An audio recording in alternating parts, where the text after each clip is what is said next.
Muy bien, seguimos aquí en Salvando Vidas. Gracias por acompañarnos. Participen a través de las plataformas digitales. Estamos en gran parte de todas nuestras plataformas digitales, por las páginas del canal también, siempre hablando de plataformas digitales, y correos electrónicos y dirección que ustedes tienen en la pantalla para que nos escriban. Se habla mucho, querido viceministro, sobre que la iglesia está siendo perseguida, se están perdiendo las libertades religiosas, algunos están aprovechando, algunos gobiernos aprovechan, algunos no, otros sí, hay confusión. ¿Qué es perder la libertad religiosa? Cuando el viceministro está en su oficina y dice, esperen, acá se está cometiendo un error. Bueno, mucho que hablar sobre eso, ¿verdad? En primer lugar, primero tenemos que conocer cómo está el mundo, ¿verdad? Definitivamente en el mundo la libertad religiosa no es algo que sea ubicuo, o sea, no está en todas partes, ¿eh? Hoy sabemos que por lo menos más de 4.000 cristianos son asesinados por año por ser cristianos. Por ser cristianos. Porque no quieren renunciar a su fe. Imagínense, en países concretos, eso es no tener libertad religiosa, ¿verdad? O un nuevo intento, ¿verdad? Que es ahora, y eso es una primicia que te doy, ¿verdad? Están atacando la libertad religiosa porque en algunos países una persona que profesa un culto ya no puede decir en ese culto o a sus feligreses lo que su fe manda en temas concretos, por ejemplo en temas de homosexualidad o de qué es pecado, qué no es pecado. Hay pastores que están siendo enviados a la cárcel por eso, ¿verdad? Eso no tenemos en Paraguay. En Paraguay gozamos de plena libertad de culto, ¿verdad? Ahora, esta situación no se dirige contra las iglesias, sino contra la aglomeración de personas. Muy importante. Entonces, no es una persecución a la fe, a las creencias de las personas, sino es una medida sanitaria temporal que se refiere a la aglomeración de personas. Entonces, no es que se está perdiendo la libertad de culto. En todo caso, si se pierde la libertad, se pierde toda la libertad, no solamente la libertad de culto. Pero no es ese el caso en Paraguay, ¿verdad? Por lo menos esta es la situación en nuestro país, ¿verdad? Entonces no hay una intención, por lo menos yo no lo veo, de perseguir a la iglesia por ser iglesia, sino de mantener la seguridad en las iglesias, ¿verdad? Así como también están otros gremios, ¿verdad? Los gastronómicos, el fútbol, ¿verdad? Imagínense lo importante que es el fútbol para los paraguayos. Totalmente. Y que no estamos teniendo partidos en este momento. Entonces no es una situación dirigida contra la iglesia. Si así fuera, yo sería el primero en pegar el grito al cielo, ¿verdad? Usted está observando muy de cerca todo. Me imagino que como viceministerio de culto, usted está en diálogo y tiene que velar por la libertad religiosa. Así es. ¿Cuántos credos están registrados hoy en el viceministerio de culto en el Paraguay? Bueno, tenemos registradas 550 iglesias. 550 iglesias. Así de es. diferentes... De diferentes denominaciones. Okay. Y es nuestra tarea recibir la documentación una vez que ellos consiguen la personería jurídica. Tienen la personería jurídica, entonces vienen al viceministerio de culto, nosotros estudiamos su pedido, sus antecedentes, vemos si todo está en regla y se le da una habilitación que es anual, ¿verdad? Y también velamos por los misioneros, ¿verdad? En este caso, por ejemplo, ahora que muchos misioneros tuvieron que retornar a sus países, estuvimos haciendo gestiones para que ellos retornen a sus países, sí. Los que querían retornar, por supuesto, ¿verdad? Y los que querían permanecer, también velar por ellos, ¿verdad? Y hay un carnet que hay un carnet. Se le da a cada... ¿Eso es obligatorio? Sí, hay que tener el carnet porque es cumplir con la ley de culto, ¿verdad? Todo ciudadano cuya función sea la de misionero en Paraguay tendrá que tener ese carnet, ¿verdad? ¿Qué religiones en porcentaje tenemos en el Paraguay? Bueno, sigue siendo por supuesto la religión cristiana en sus vertientes, distintas vertientes, la mayoritaria, ¿verdad? Hay por ejemplo, registradas solamente 3 mezquitas, por ejemplo, ¿verdad? En la región musulmana, ¿verdad? Ni una en Asunción, las 3 en Ciudad del Este, por ejemplo, ¿verdad? Y así tenemos todo lo que en Latinoamérica solemos tener, ¿verdad? Y tenemos, por supuesto, la religión mayoritaria todavía sigue siendo la católica, después tenemos la evangélica en segundo lugar, y así vamos distribuyendo en otras religiones. Viceministro, en 3 minutos, todavía falta para que termine. ¿Es importante el aporte de la Iglesia a la transformación de una nación? Por supuesto. ¿Qué ha hecho usted como viceministro de culto? Cuéntele a la teleaudiencia toda la labor y el aporte de las iglesias en este país. Bueno, para empezar, me quiero remitir allá hacia 1550, donde aparece la primera escuela en Paraguay, 1553 si mal no recuerdo. Tenía 2000 alumnos y había 3 maestros, y los 3 maestros eran cristianos, eran católicos, diocesanos, 3 maestros para 2000 niños. Entonces, la iglesia siempre ha estado en el alma de la nación, ¿verdad? Primero la católica, también la evangélica, y siempre ha participado como un pilar fundamental en la cultura, porque la cultura es el alma de la nación, ¿verdad? Y esa alma de la nación en gran parte es una cultura que pertenece a los cultos, a las religiones, a la espiritualidad de esa nación, ¿verdad? Las creencias fundamentales vienen desde ese tronco, ¿verdad? Y una nación, el destino que tiene es el destino que tienen las almas y sus creencias, ¿verdad? Entonces, definitivamente es inseparable de la cultura. Y por supuesto, ahí están asentados los valores de la nación, ¿verdad? Los valores que se manejan, lo que la gente cree y vive como bien y mal, que condena y que aplaude, que cree, que no cree. Esos valores son parte de la cultura y son el destino finalmente de la nación, ¿verdad? Por eso es que es tan importante mantener la libertad religiosa, ¿verdad? Porque ahí están esos valores, ¿verdad?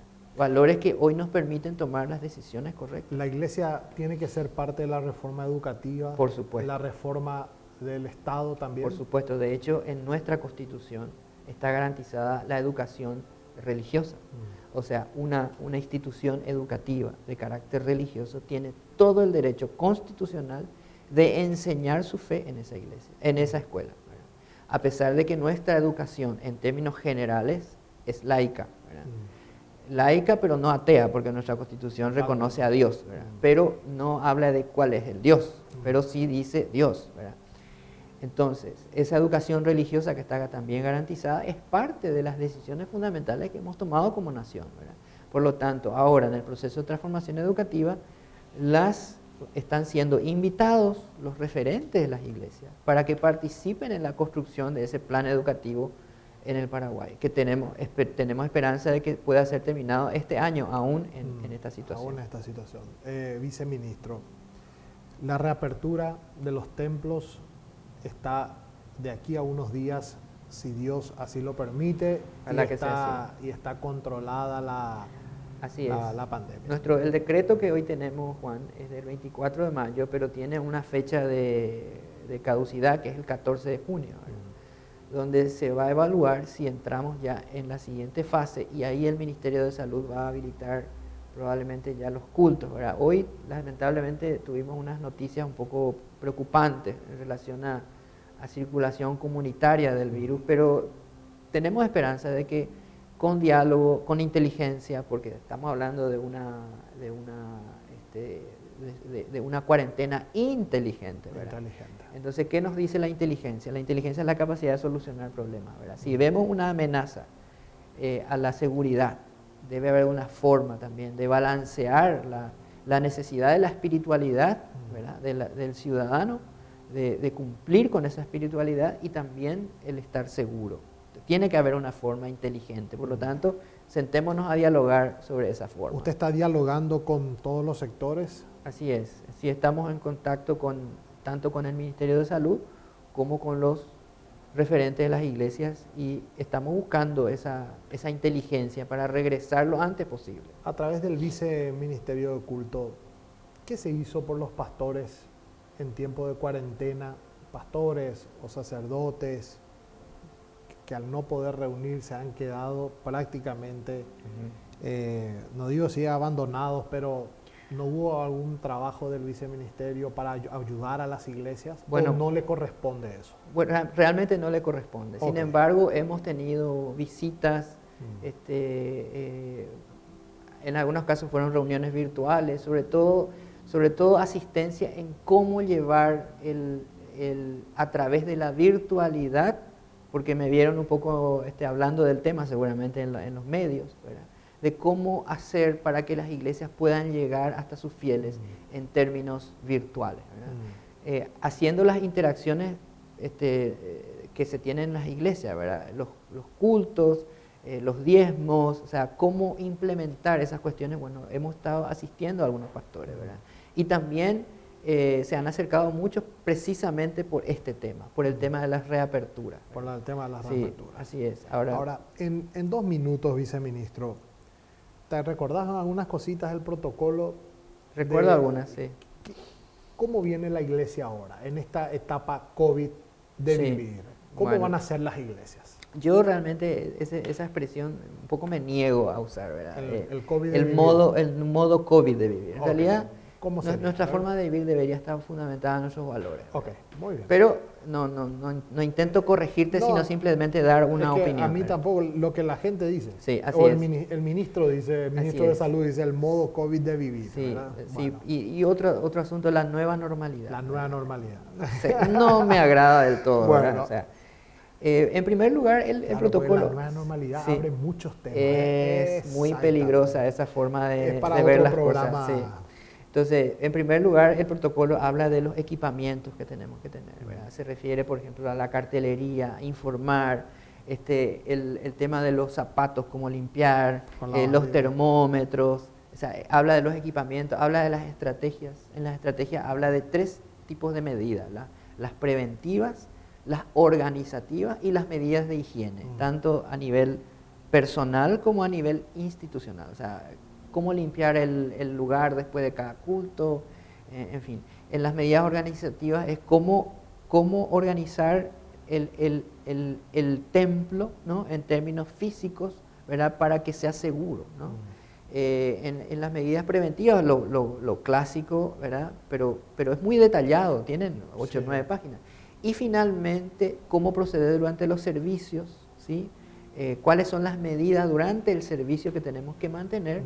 Y hay un apartado también al final de qué hacer en caso de que nosotros tengamos a una persona que con sospecha del COVID-19, ¿verdad? ¿Qué hacer, verdad? Una de las cosas que nos piden, Juan, es que nosotros registremos con nombre y apellido quienes entran a los cultos, ¿verdad?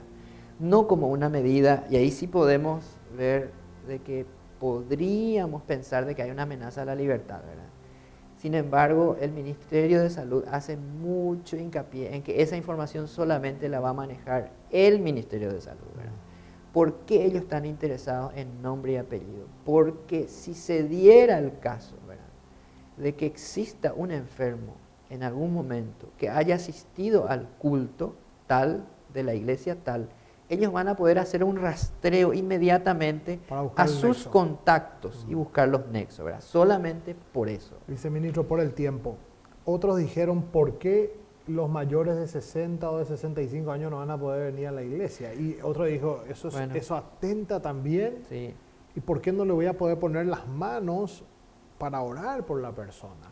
O sea, hay una confusión, pues. La gente piensa que ahí viene el ataque. Sí, no, yo escuché, por ejemplo, de que, bueno, ya no va a poder sesionar el Consejo de Ancianos, ¿verdad? Bueno, yo conozco a varios ancianos que no son ancianos, ¿verdad? Vos sabés, ¿verdad? Totalmente. Por ejemplo, nuestro amigo en común,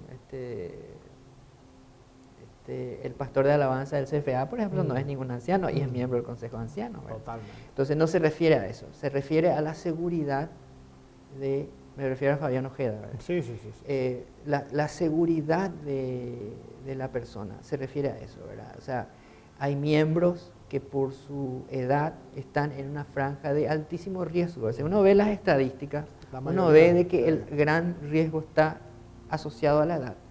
Entonces es nada más que por eso, pero no se trata de una persecución a la iglesia, ¿verdad? De ninguna manera.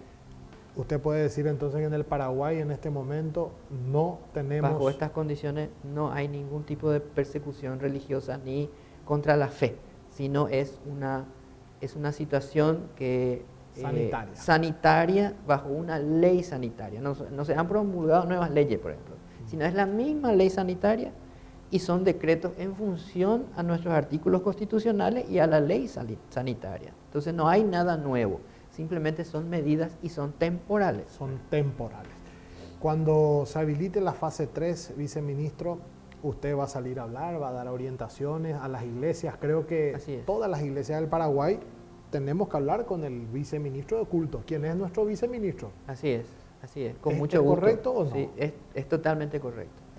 Por lo menos soy la persona más enterada de las decisiones del gobierno, incluso me entero antes de que la gente conozca. Y vamos a tener el protocolo en la página del viceministerio de culto.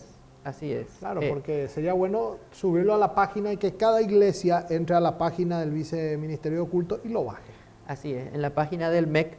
En la página del MEC vamos a tener el protocolo que estamos mencionando hoy y el decreto. Pero el protocolo que hoy tenemos es de la fase 2, que la gente entienda. Esto todavía no están permitidas las reuniones en las iglesias, solo sacramentos. Así es. Hay todo un protocolo elaborado. Gracias, viceministro, por estar con Juan. nosotros. Un placer. ¿Número de teléfono, algo para que la gente llame al viceministerio de culto? ¿Cómo no? 0985-849-239. Ese es un teléfono... Es un teléfono personal, pero por supuesto yo atiendo a todos. Así que directamente. Directamente. ¿Y es un estilo tuyo? Es un estilo, sí. Muy bien. A veces no respondo tan rápido, vos sabés, ¿verdad? Pero respondo. Pero respondo siempre. Gracias, viceministro. Gracias por acompañarnos. Ustedes saben que tenemos el Centro Integral Vuelve a Soñar a disposición para que ustedes nos llamen si necesitan hablar con alguien, necesitan compartir, simplemente desahogarse, pueden llamarnos. El Centro Integral Vuelve a Soñar, están todos los números de teléfono, estamos para servirles. Muchas gracias por acompañarnos. Bendiciones.